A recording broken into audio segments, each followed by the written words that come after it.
এই যে আমাদের এখানে কারেন্ট নাই, এখন পুরা বাংলাদেশে খাম্বা আছে কিন্তু কারেন্ট নাই। কেন নাই আমরা জানি না, আসলে জানি না একটা কারণে। আমাদের প্রথমে তারা বলেছিল বাংলাদেশে কোনো জ্বালানি সংকট নাই, পরে আমরা যখন পেট্রোল পাম্পে গেলাম দেখলাম জ্বালানি নাই। তো আপনারাও ভুক্তভোগী ছিলেন। সরকার বলে তেল আছে, পেট্রোল পাম্পে যে তেল নাই, কয়েকদিন পরে লিটারে বাড়িয়ে গেল 45 টাকা করে। তখন হুড় হুড় করে পেট্রোল পাম্পে তেল আসা শুরু করলো।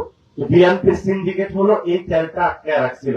এবার চিন্তা করেন, এই এক ধাপ্পাবাজিতে তারা কত হাজার কোটি টাকা জনগণের পকেট মেরে নিয়ে গিয়েছে।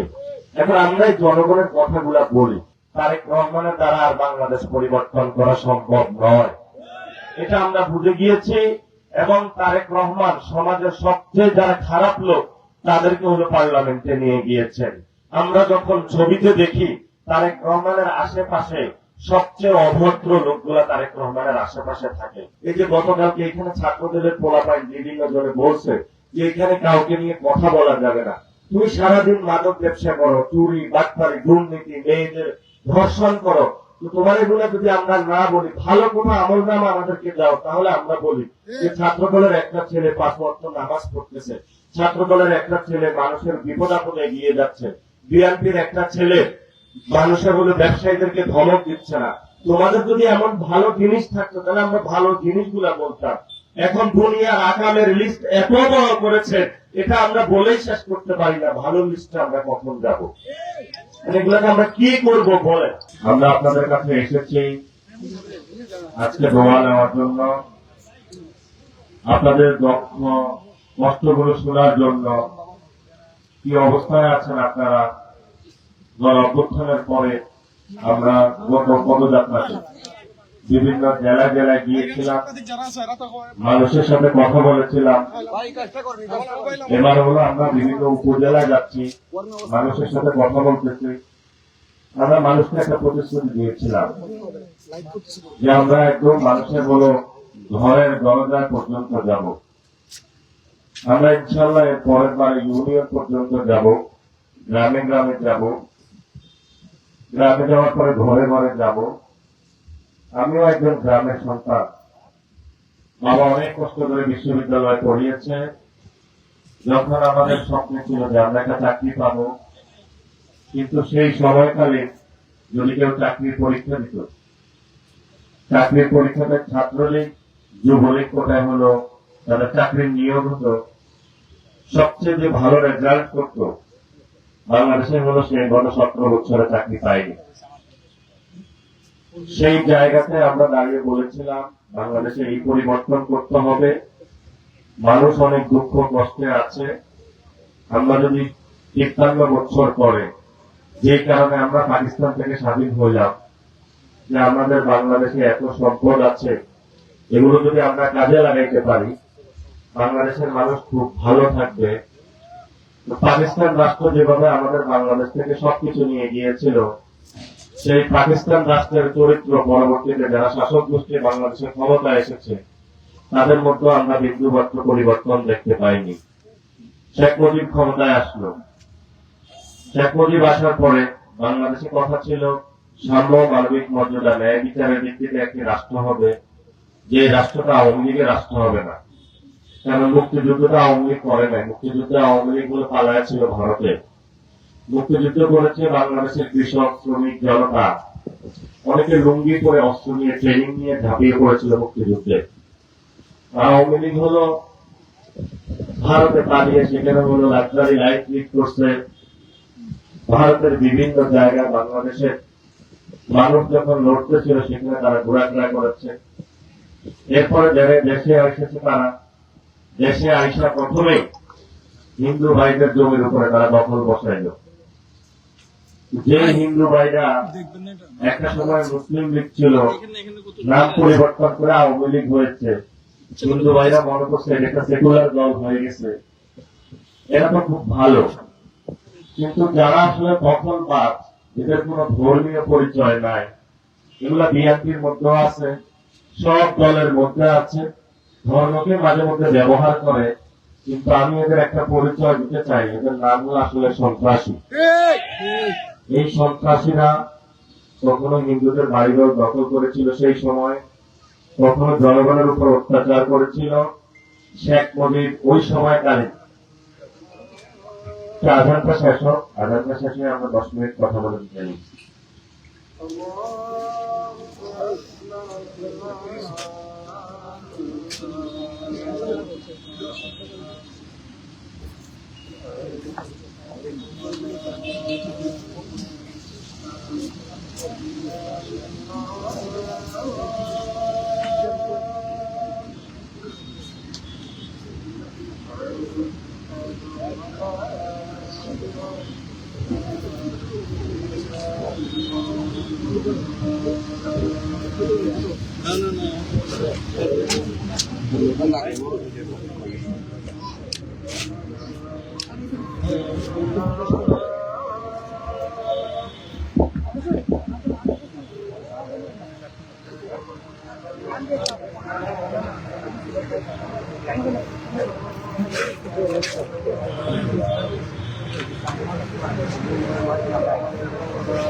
ভাই ও ভাই ভাই আমরা তো আদা আছে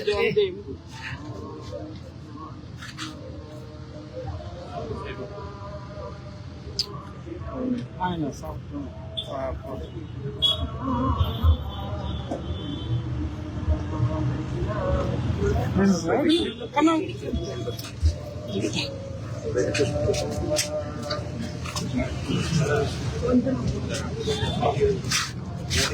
আর পরবর্তীতে আমরা ক্ষমতায় পাইলাম, সেনা ভাই একটু করলাম জনতার একটা গণ অভ্যুত্থান হলো। ইয়াল্লাহ এরপরে মনে করলাম বাংলাদেশ পরিবর্তন হবে। সেখানে জিয়াউর রহমান এসে ডিজিএফআই গঠন করলো, ক্যান্টনমেন্টে সহযোগিতা নিয়ে একটা দল বানাইল। এখন বিএনপি বড় বড় কথা বলে, সেই সময় প্রার্থী খুঁজে পাইত না যে প্রার্থী করার জন্য, কেউ করতো না এই দল। খালেদা জিয়া এসে দলকে জনপ্রিয় করেছিল এবং 90-এর যে গণ অভ্যুত্থান হয়েছিল, এরপরে ছাত্রদল শৃঙ্খল একটি সংগঠনে পরিণত হয়, যেখানে যারে পারে অত্যাচার, নির্যাতন, নিপীড়নের মধ্য দিয়ে মানুষকে নিয়ে গেছে। ক্যাম্পাস গুলোতে ভালো শিক্ষিত লোক বের হয় নাই, ক্যাম্পাস গুলোতে তারা মারামারি করেছে, সন্ত্রাস করেছে এবং বাংলাদেশ সামগ্রিকভাবে পিছিয়ে গেছে। আমরা যে স্বপ্নের বাংলাদেশ 53 বছর আগে দেখেছিলাম, চিন্তা করেছিলাম, সেই 53 বছর পরে আমরা সেই স্বপ্নের বাংলাদেশটা খুঁজে পাইনি। আপনাদের যদি আজকে বিশ্বাস না হয়, আপনি আজকে এখানে উপজেলা হেলথ কমপ্লেক্সে যাবেন, গিয়ে দেখবেন ডাক্তার থাকলে নার্স থাকে না, নার্স থাকলে ডাক্তার থাকে না। সরকারি টাকায় ওষুধ দেওয়ার কথা, সে ওষুধ তো দূরের কথা, সেখানে হসপিটাল গুলোতে গেলে যে গন্ধ ছড়ায়, এই গন্ধের কারণে হলো হসপিটালের ভিতরে ঢোকা যায় না, ওয়াশরুম গুলো এত বিশ্রী। আপনি এখানে রেজিস্ট্রার অফিস যেটা আছে, বাংলাদেশের সবচেয়ে বড় দুর্নীতির আখড়া, জমির মালিকানা আপনার, আপনাকে এত ঘুরায় তারা, পায়ের উপর পা তুলে বসে এবং নিজেদের দাবি করে সরকারি কর্মকর্তা কর্মচারী, আর হলো আপনার ট্যাক্সের টাকা কিন্তু তার বেতন হয়। এগুলাকে আসলে বাংলাদেশে কি করা উচিত আমরা জানি না, তবে এগুলাকে পরিবর্তন করা উচিত। আপনি এখানে স্কুল কমিটিতে যাবেন, টিচাররা ভালো মতন ক্লাস নেয় না। আপনি একটা বাচ্চা আছে আপনার, আপনি অনেক কষ্ট করে তাকে পড়াশোনা করাচ্ছেন, বাসায় একটু কষ্ট করে জিজ্ঞেস করবেন, বাবা তুমি কি শিখেছ? অঙ্কও পারে না, বাংলাও পারে না, ইংরেজিও পারে না, শুধু স্কুলে যায় আর আসে। কারণ স্কুলে যে ম্যানেজিং কমিটির সভাপতি, ও হলো রাতে মানুষের ব্যবসা করে। তারপরে মসজিদ কমিটির যে সভাপতি, ও হলো তো নামাজ তো পড়ে না, উল্টা পাল্টা করে ঘুরে বেড়ায়। বাজার কমিটির যে সভাপতি, সে হলো বাজার কমিটির সভাপতি হয়ে এমন এক মনোবল হয়েছে, তাকে আর কেউ কাজ করতে পারে না। পুরা বাংলাদেশে একই চিত্র। সে হলো ব্যবসায়ীদের পক্ষে দাঁড়াবে, সে উল্টো হলো দিকে গাউসের পিছনে পিছনে ঘুরে। এজন্য আমরা বলবো, এই যে আপনাদের এই ব্যবস্থা আছে, আপনারা এখানে চিন্তা করেন, আজকের যুগে কোনো আমি পরিবর্তন দেখি নাই, কোন উন্নয়ন দেখি নাই। আমার যা মনে হয়েছে আপনারা অনেক কষ্টে আছেন এখানে, এবং এখানে অনেক চর আছে। চরের মানুষগুলো যাতায়াত থেকে শুরু করে জীবন যাত্রা, পকেটে অনেকের টাকা নাই। এখানে অনেক তরুণ প্রজন্ম আছে, তাদের কোনো কর্মসংস্থান নাই। আমি একটা সময় চাকরির সুবাদে হবিগঞ্জে আসতাম, কারণ আমি যে কোম্পানিতে ছিলাম আমার আন্ডারে 500 কোটি টাকার একটা বিজনেস ছিল। তো সেই বিজনেসটা যে প্রোডাকশন হাউস, এটা দেখার জন্য মাঝে মধ্যে আমি ভিজিটে আসতাম। তো সেখানে হবিগঞ্জের প্রচুর ছেলে পেলে হলো ওই ফ্যাক্টরিতে কাজ করতো। তো আমি একদিন মাঝে মধ্যে ফ্যাক্টরি যখন ভিজিটে বের হইতাম, তাদের সাথে কথা বলতাম। তাদের বেতন ছিল 8 থেকে 10,000 টাকা। একদিন আমাদের ফ্যাক্টরিতে একটা বড় ঝামেলা হয়েছে, মেশিনের মধ্যে একটা ছেলের হাত ঢুকে গেছে। তো ফ্যাক্টরির যিনি, উনি বলতেছে যে ওনার ক্ষতিপূরণ এই টাকাটা দিলেই হবে। আমি তখন একটু প্রতিবাদ করলাম, ওনার হাত চলে গিয়েছে, ওনার ক্ষতিপূরণটা আরো বাড়িয়ে দিতে হবে। তো বাংলাদেশের যারা ফ্যাক্টরির মালিক, তারা কিন্তু ভালো মানুষ না। এখন ওই সময় আমি চিন্তা করতাম, আরে হবিগঞ্জের মানুষ এত গরিব, 8 থেকে 10,000 টাকায় কাজ করে, আর হবিগঞ্জের জায়গাতে যেই লোকটা ফ্যাক্টরি দিছে, সে এখান থেকে কোটি কোটি টাকা ইনকাম করে নিয়ে যাচ্ছে। বাংলাদেশের সকলের উন্নয়ন হলো যেই হবিগঞ্জের মাটিতে যেই ফ্যাক্টরির মালিকরা হলো টাকা ইনকাম করে নিয়ে যাচ্ছে, কিন্তু হবিগঞ্জবাসীর আর কোন উন্নয়ন হইল না। সেই জন্য আমরা চিন্তা করলাম, দেখেন আপনাদের কত অসহায়, আপনাদের ছেলেপোলাকে তারা ব্যবহার করলো 8 থেকে 10,000 টাকা। আপনার এখানে সে জমিন ব্যবহার করলো, আপনার এখানে সে গ্যাস ব্যবহার করলো, আপনার এখানে সে বিদ্যুৎ ব্যবহার করলো, আপনার এখানে নদীগুলা নষ্ট করে গেল। সব দিকেই আপনি প্রতারিত। আপনার এই প্রতারিত হওয়ার, আপনি যে প্রতিনিয়ত মজলুম হচ্ছেন, এটা সংসদে দাঁড়িয়ে বলার জন্যই কিন্তু এমপিদেরকে পাঠানো হয়েছে। কিন্তু ঢাকায় যাদেরকে আপনারা পাঠিয়েছেন, তারা গিয়ে যেই ব্যবসায়ীরা আপনাদের উপরে প্রতিনিয়ত অত্যাচার করে, তাদের সাথে গুলশানে বসে বসে মজ মাস্তি করে। এবং যেখানে জনগণের পক্ষে দাঁড়ানোর কথা তাদেরকে, সেখানে জনগণের পক্ষে না দাঁড়িয়ে মালিক পক্ষের পক্ষে দাঁড়াচ্ছে। এখন তারা আপনাদের ভাগ্য পরিবর্তন করবে কে? এসব জিকে গাউস, এমপি, মন্ত্রী যারা আছে বাংলাদেশের, এরা আপনার ভাগ্য পরিবর্তন করবে না। আজকে আপনি শপথ নিন যে আপনার ভাগ্য আপনারই পরিবর্তন করতে হবে। আপনারা হবিগঞ্জে আন্দোলন শুরু করেন যে তোমরা মালিকরা যারা আছো, হবিগঞ্জে যদি বিদ্যুৎ ব্যবহার করো, হবিগঞ্জে যদি জমি ব্যবহার করো, তাহলে হবিগঞ্জের এখানে যারা সন্তান আছে এদেরকে 60% চাকরি দিতে হবে, এদের বেতন কাঠামো বাড়িয়ে দিতে হবে। নাহলে তুমি হবিগঞ্জে হলো এখানে ব্যবসা করতে পারবা না। সেখানে ব্যবসা করে সব নিয়ে যাবে, আর আপনি দেখে দেখে আঙ্গুল চুষবেন, এটা তো হইতে পারে না। এবং আজকে যখন আমাদের এখানে প্রোগ্রাম হচ্ছে, প্রোগ্রামে আসার সময় অনেক লোককে বাধা দেওয়া হয়েছে, এবং আপনারা অনেক সাহসী মানুষ যারা এখানে এসেছেন।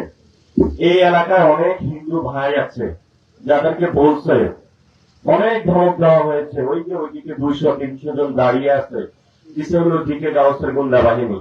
তো জিকে গাউস ভাই, আপনার ওই সময় হলো বউ হলো প্রেস মিটিং করতো যে জিকে গাউস ভাইকে জেলে জেলে ঘুরাবেন না, একটু মুক্তি দেন, কান্না করে বিভিন্ন জায়গায় বেড়াইতো। তা আপনি যেই পরিস্থিতির মধ্য দিয়ে আপনার বউ গিয়েছে, আপনিও যদি সেই পরিস্থিতি এখন এসে হবিগঞ্জের এখানে বাস্তবায়ন করেন, আপনাকে তো আমরা ভালো মানুষ বলতে পারি না। আপনাকে ভালো মানুষ বলতে পারি? আমরা এখানে শুনতে পাচ্ছি বিএনপির যারা নেতা কর্মী আছে, এরা মাদকের ব্যবসা করে, এবং মাদকের ব্যবসা করে আমাদের যুব সমাজকে নষ্ট করে দিচ্ছে, এবং প্রশাসনও তাদেরকে কিছু বলতে পারে না।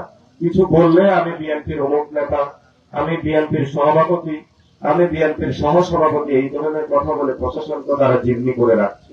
পুরা দেশে বিএনপির নেতৃত্বে নতুন করে 5 তারিখের পরে চাঁদাবাজি, সন্ত্রাস, দুর্নীতি, আর এখন তো নির্বাচনের পরে তারা অবৈধ মাদক ব্যবসাতে একভাবে বিএনপির অর্থনৈতিক ইনকাম হয়ে গিয়েছে। পুরো বাংলাদেশে বিএনপি এখন সবচেয়ে বড় একটাই কাজ তাদের, সেটা হলো মাদক ব্যবসা।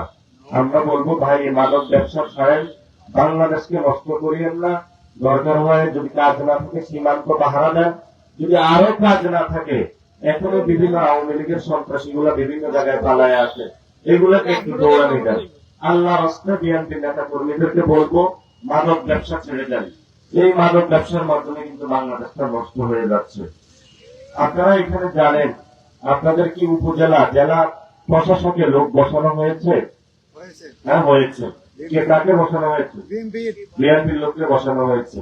এখন পুরো বাংলাদেশে যতগুলা পৌরসভা আছে, যতগুলা জেলা প্রশাসক আছে, উপজেলা চেয়ারম্যান আছে, এগুলাতে ইলেকশন হওয়ার কথা ছিল।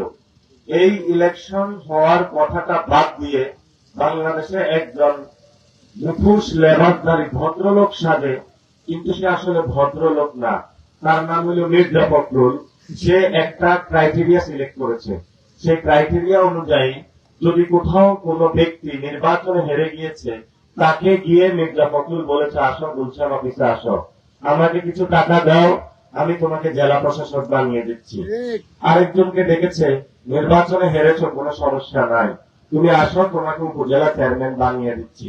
এখন ভাই আপনি চিন্তা করেন, যেই লোকটাকে জনগণ নির্বাচন বলেছে তোমাকে আমার দরকার নাই, মির্জা ফখরুল গুলশান অফিসে নিয়ে তারে বলছে তোমার আমার দরকার আছে।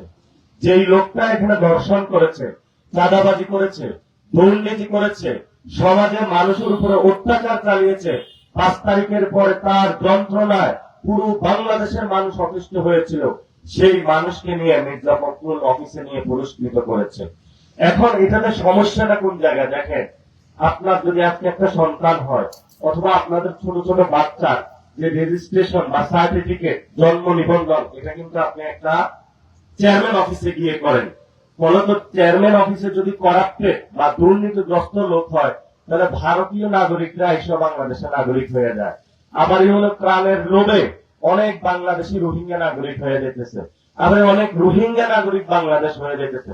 ফলত বাংলাদেশের যদি এই ধরনের জায়গা চলতে থাকে, তাহলে বাংলাদেশের আসলে সত্যিকারী নাগরিক কারা সেটাই আমরা খুঁজে পাইব না। এটা যদি খুঁজে না পাই, তাহলে বাংলাদেশের যে সিকিউরিটি, নিরাপত্তা, এই জায়গাটা ঠিক থাকবে না। গণ অভ্যুত্থানের পরে বাংলাদেশের এই যে নিরাপত্তা, বিভিন্ন লম্পট দুশ্চরিত্র লোকদের বিভিন্ন জেলা প্রশাসনে, উপজেলা এবং পৌরসভাতে তাদেরকে গুলশান অফিসে নিয়ে টাকার বিনিময়ে মির্জা ফখরুল বসিয়ে বাংলাদেশের নিরাপত্তাকে ভারতের হাতে ছেড়ে দিয়েছে।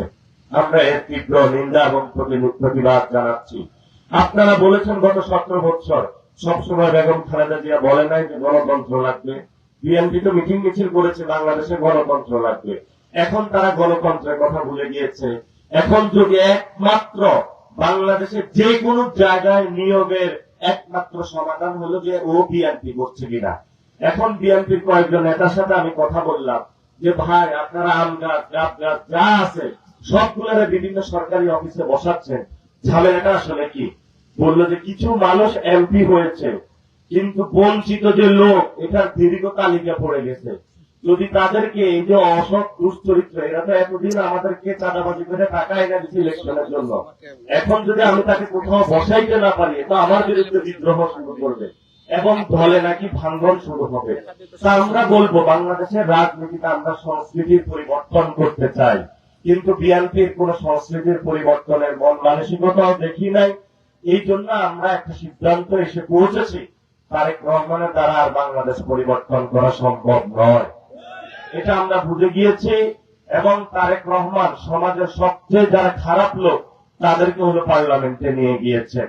আমরা যখন ছবিতে দেখি তারেক রহমানের আশেপাশে সবচেয়ে অভদ্র লোকগুলা তারেক রহমানের আশেপাশে থাকে, যারা হলো খাল কাটার নামে বিশাল বিশাল মেগা প্রজেক্টের দুর্নীতি শুরু করছে। প্রিয় তারেক রহমান, আমরা জানি এক সময় আপনি খাম্বা লাগিয়েছেন, এই যে আমাদের এখানে কারেন্ট নাই, এখন পুরা বাংলাদেশে খাম্বা আছে কিন্তু কারেন্ট নাই। কেন নাই আমরা জানি না, আসলে জানি না একটা কারণে। আমাদের প্রথমে তারা বলেছিল বাংলাদেশে কোনো জ্বালানি সংকট নাই, পরে আমরা যখন পেট্রোল পাম্পে গেলাম দেখলাম জ্বালানি নাই। তো আপনারাও ভুক্তভোগী ছিলেন। সরকার বলে তেল আছে, পেট্রোল পাম্পে যায় তেল নাই, কয়েকদিন পরে লিটারে বাড়িয়ে গেল 45 টাকা করে। তখন হুড় হুড় করে পেট্রোল পাম্পে তেল আসা শুরু করলো। বিএনপির সিন্ডিকেট হলো এই তেলটা আটকে রাখছিল। এবার চিন্তা করেন এই এক ধাপ্পাবাজিতে তারা কত হাজার কোটি টাকা জনগণের পকেট মেরে নিয়ে গিয়েছে। এখন আমরা এই জনগণের কথাগুলা বলি, এগুলা বলতে গেলে আমাদের উপরে হলো লাঠির আঘাত আসে। এই যে গতকালকে এখানে ছাত্রদের পোলাপাইন বিভিন্ন জনে বলছে যে এখানে কাউকে নিয়ে কথা বলা যাবে না। তুমি সারাদিন মাদক ব্যবসা করো, চুরি, বাটপারি, দুর্নীতি, মেয়েদের ধর্ষণ করো, তো তোমার এগুলো যদি আমরা না বলি, ভালো কোনো আমল নামা আমাদেরকে দাও, তাহলে আমরা বলি যে ছাত্র দলের একটা ছেলে 5 ওয়াক্ত নামাজ পড়তেছে, ছাত্র দলের একটা ছেলে মানুষের বিপদ আপদে এগিয়ে যাচ্ছে, বিএনপির একটা ছেলে মানুষের হলো ব্যবসায়ীদেরকে ধমক দিচ্ছে না। তোমাদের যদি এমন ভালো জিনিস থাকতো তাহলে আমরা ভালো জিনিসগুলা বলতাম। এখন দুনিয়ার আকামের লিস্ট এত বড় করেছে, এটা আমরা বলেই শেষ করতে পারি না। ভালো লিস্টে আমরা কখন যাব? এগুলাকে আমরা কি করব বলেন? আপনারাই একটা সমাধান দেন। যে বিএনপির এত নষ্ট একটা পার্টি, যারা আপনাদের উপর অস্ত্রঘাত করে আছে, আমরা কিছু বললেই তাদেরকে খারাপ হয়ে যায়। আপনাদের এই 5 তারিখের পরে বিএনপির লোকরা হিন্দু ভাইদের কাছে গেল, গিয়ে তাদের উপরে অ্যাটাক দিল। এখন আমি কয়েকজন বিএনপির ভাইকে জিজ্ঞেস করলাম, আপনি হিন্দুদেরকে ভোট পাইলেন কিভাবে? বললো হিন্দুরা খুব ভীতু জাতি, তাদেরকে ধমক দিলেই তারা ভোট দিয়ে দেয়। এখন তারা জোর করে আপনাদের থেকে ভালোবাসা আদায় করতে চায়। পুরো বাংলাদেশের হিন্দু ভাইদেরকে বলবো, জোর করে আপনাকে বিএনপি ধর্ষণ করতে চায়। আপনার সামনে সময় এসেছে, আগে আওয়ামী লীগ আপনার জমি কেড়ে নিয়েছে, এখন বিএনপি নিতে চাচ্ছে। আর কত নির্যাতিত হবেন? আমার কাছে আপনি হিন্দু নন, আমার কাছে আপনি বাংলাদেশের নাগরিক। আমার যেভাবে অধিকার রয়েছে আপনারও সেই একই অধিকার রয়েছে। কোন হীনমন্যতায় আপনারা ভুগবেন না। আমি যেভাবে যে স্কুলে যাই আপনিও একই স্কুলে যান, আমি যে হসপিটালে যাই ওই একই হসপিটালে যাই। আমার সার্টিফিকেটে লেখা যেমন বাংলাদেশি, আপনার সার্টিফিকেটেও লেখা বাংলাদেশি। বাংলাদেশে যতগুলো অধিকার আমি পাই ততগুলো অধিকারে আপনি পান। সাথে সাথে প্লাস এখানে যারা মুসলমান আছে তাদের ইমানি দায়িত্ব হলো আপনাকে ধর্মের জায়গা থেকে আরো ভালো রাখা। মনে তো বাংলাদেশে আপনি 2টা অধিকার পাচ্ছেন, কিন্তু আপনি শুধু সাহস করে না দাঁড়ানোর কারণে আজকে আপনাদের এই ধরনের আপনাদেরকে বঞ্চিত করে রাখা হয়েছে। আমরা বলবো আমাদের সাথে আসেন। আমরা কোন ধর্মীয় পরিচয় হিন্দু ভাইদেরকে এখানে অধিকারের পক্ষে না। আপনি বাংলাদেশী নাগরিক, বাংলাদেশের জন্মগ্রহণ করেছেন, বাংলাদেশের মাটি জলে বড় হয়েছেন, এই অধিকারের ভিত্তিতে আপনি বাংলাদেশী। আমরা কোন ধর্মীয় পরিচয়ে কাউকে ধমক দিয়ে কারো বাড়ি দখল করে তাদের ভোট ব্যাংক দখলের চিন্তা নাই আমাদের। আপনারা জানেন ইন্টারিম সরকারের সময় আমরা গিয়ে বলেছিলাম আপনাদের পূজার ছুটি বাড়িয়ে দেওয়ার জন্য। বাংলাদেশের ইতিহাসে প্রথম আমরা সেই সময় মন্দিরে মন্দিরে গিয়েছিলাম, মন্দিরগুলা পাহারা দিয়েছিলাম, কিন্তু আমরা আপনাদের ভালোবাসা পাইনি। সব উজাড় করে দেওয়ার পরও ভালোবাসা দিয়েছেন যে জোর করে নিতে চেয়েছে। আমরা আপনাদের জোর করে চাইব না, আমরা শুধু ভালোবেসেই যাব ততদিন পর্যন্ত, যতদিন না আপনারা হাসি মুখে আমাদেরকে ভালোবাসা দিবেন ততদিন পর্যন্ত আমরা ভালোবাসা চাই। আমরা জোর করে কোনো কিছু চাই না, কারণ আমাদের কাছে আপনার ধর্মীয় পরিচয় মুখ্য না। আমার কাছে আপনার পরিচয় আপনি একজন বাংলাদেশের নাগরিক, একজন মানুষ। এই অধিকারের পক্ষে আমি যদি বুকের রক্ত চলে যায় আমি আপনার মন্দিরের সামনে দাঁড়াবো, এটাই আমাকে ইসলাম শিক্ষা দিয়েছে। প্রিয় ভাইয়েরা, এই তরুণ প্রজন্মের কর্মসংস্থান আগামীর প্রজন্মকে, এই বর্তমানে যারা গ্যাং সৃষ্টি হয়েছে, সালাউদ্দিন গং, ফখরুল গং, তারেক রহমানের গং থেকে বাংলাদেশের মানুষকে মুক্তির জন্য, বাংলাদেশের পুলিশের সংস্কারের জন্য, বাংলাদেশের হিন্দু ভাইদেরকে অধিকারের রক্ষার জন্য, নারীদের সংস্কারের জন্য, মিডিয়া ভাইদের সংস্কারের জন্য আমাদের নতুন একটি যাত্রা শুরু করতে হবে। সেই যাত্রায় যদি বিএনপির ভাইয়েরা যদি বাধা হয়ে দাঁড়ায় তাহলে তীব্র লড়াই হবে, কিন্তু আমরা আমাদের আবু সাঈদের রক্তের সাথে বেঈমানি করব না। যিনি শহীদ হয়ে গিয়ে বলে গিয়েছিলেন আমি মরে গেলাম, তোমরা 18 কোটি বাংলাদেশ জীবিত আছে, তোমাদের কাছে একটা দায়িত্ব দিয়ে গেলাম যে তোমরা বাংলাদেশটা ভালো করবা, আর কোন সন্তান, ছাত্র দল, যুব দল এই কারণে চাকরি পাবে এই ধরনের বাংলাদেশে কেউ কায়েম করতে না পারে, বাংলাদেশে কোন কর্মসংস্থানের জায়গা থেকে তরুণদেরকে কেউ যাতে হতাশ করতে না পারে, এই আমানত দায়িত্ব আমরা তোমাদের কাছে দিয়ে গেলাম। আমরা সেই দায়িত্ব এবং আমানত পালন করতেছি। শেষ কথা, আমাদের শহীদ ওসমান হাদি, আপনি তার অনেক সমালোচনা করেন। এই পাগল বলেছিল জান দিব জুলাই দিব না, বাংলাদেশের স্বাধীনতা সার্বভৌমত্ব দিব না। উনি ঠিকই জানটা দিয়ে গিয়েছিল, কিন্তু জুলাইকে বিক্রি করে নাই। প্রিয় তারেক রহমান, আপনি দেশে এসে বলেছিলেন শহীদ ওসমান হাদির আপনি বিচার করবেন। শহীদ ওসমান হাদির স্ত্রী আশায় প্রতিদিন বুক পেতে আছে কখন তার স্বামীর হত্যাকাণ্ডের বিচার হবে। কিন্তু আপনি দেখেছেন আপনার মাকে কিভাবে নির্যাতন করেছে, আপনার বাপকে যারা হত্যা করেছে তাদেরকে আপনি শত বছর পর ধরতে যান, কিন্তু এই রিসেন্টলি শহীদ ওসমান হাদিকে যারা খুন করেছে সেই হত্যাকাণ্ডের বিচার নিয়ে আপনার একটি কথাও আমরা দেখলাম না। এটা দুঃখজনক। আমরা ধরে নিয়েছি যে আমাদের জন্য এই তারেক রহমানের কাছে কোনো কিছু নেই, আমরা ক্ষমতায় গিয়েই শহীদ ওসমান হাদির হত্যাকাণ্ডের বিচার করতে হবে। আমরা ক্ষমতায় গিয়েই বাংলাদেশের তরুণদের ভবিষ্যৎ নিশ্চিত করতে হবে।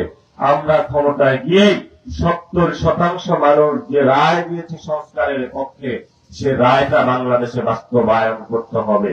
প্রিয় শেষ কথা যেটা বলবো, শেষ হয়েও হইল না শেষ।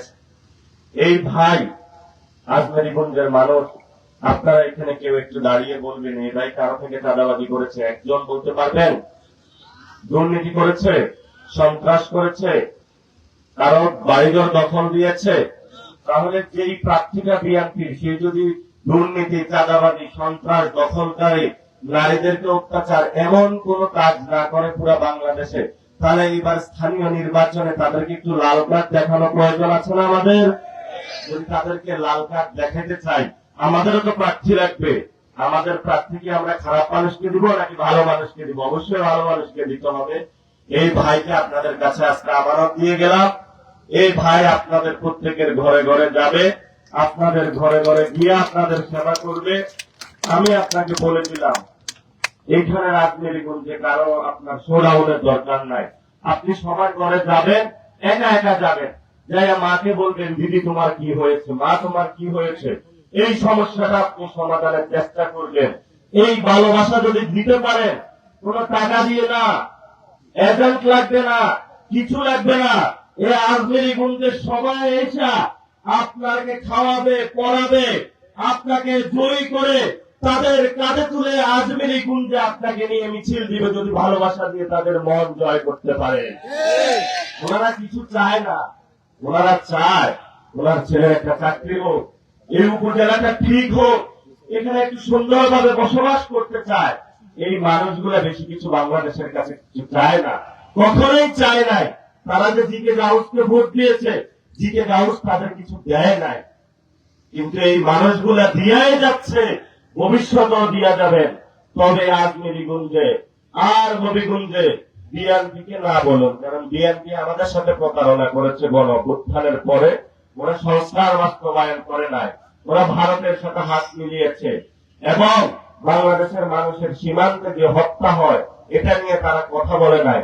ওরা আপনার সন্তানের কর্মসংস্থানের ব্যবস্থা করে নাই, ওরা শুধু ছাত্র দল, যুব দলের কর্মসংস্থানের ব্যবস্থা করেছে। এই জন্য আগামী স্থানীয় নির্বাচনে তাদেরকে লাল কার্ড দেখাতে হবে। আর বিএনপির যদি কোনো হোমরা তোমরা আমাদের সামনে আইসা দাঁড়াইতে চায়, এবার আসো বাবারা, আসো, এবার যথেষ্ট ধৈর্য হয়েছে, আর ধৈর্য নয়। ইনশাআল্লাহ এবার মাঠে তোমাদের সাথে আমরা একটু মুলাকাত করব, কথা হবে, আমরা তোমাদেরকে ফুল দিয়ে বরণ করে নেব। আর পুলিশ ভাইরা, আপনারা কোন হিন্দু ভাইদেরকে গ্রেফতার করতে চাইবেন না। আপনারা প্রশাসনে আছেন, বিএনপি কি বলছে ওইটা দেখার দরকার নাই, আইন কি বলে আপনাদের সে অনুযায়ী চলতে হবে। আমরা আপনাদের নামে অনেক রিপোর্ট পাচ্ছি, আপনারা একটু সতর্ক হয়ে যান, সংস্কার হয়ে যান।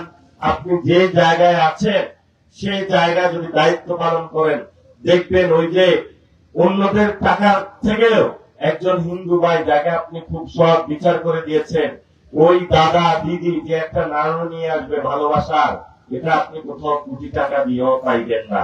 ওনাদের মন অনেক সুন্দর মন। এই ভালো মানুষদের সাথে আপনাদের থাকতে হবে। আল্লাহর দোহাই লাগে কোন হিন্দু ভাইদের উপর আপনারা অত্যাচার করবেন না, তাদেরকে বিনা কারণে ওয়ারেন্ট দিবেন না। আর আজকে প্রোগ্রামে আসার কারণে যেটা গৌসের কোন সন্ত্রাসী বাহিনী যদি কাউকে থ্রেট দেয়, যদি কাউকে গ্রেপ্তার করার প্রচেষ্টা চালায়, আমাদেরকে একটু জানাবেন। উনি সংসদে হুইপ আছে, ওনাকে আমরা ঢাকায় দেখে নিব ইনশাআল্লাহ। ইনশাআল্লাহ। দোয়া করবেন। আবার দেখা হবে